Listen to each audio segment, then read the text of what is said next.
সতীৰ্থ-মিতিসকল, আজি নিশ্চিতভাৱে আমাৰ সকলোৰে বাবে এটা অতি আনন্দৰ দিন যে আমি এই 10 বছৰৰ মূৰত আমি আমাৰ সাংসদক ঘূৰাই পাইছোঁ আৰু ই আমাৰ সকলোকে আজি উৎসাহিত কৰিছে।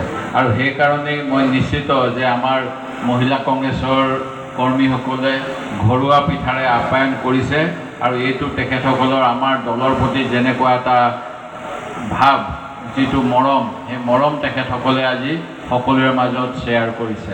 তাৰ কাৰণে মই তেখেতসকলক ধন্যবাদ জনাইছোঁ।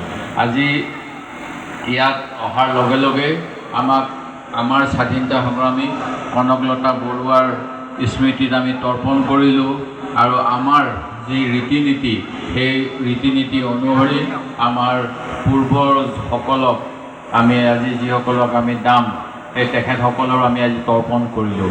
আৰু তাৰপিছত আমি আমাৰ বৰ্তমানৰ কথাখিনি আলোচনা কৰিবলৈ এই প্ৰেক্ষাগৃহত আজি ইয়াতে আমি সমবেত হৈছোঁ। আমি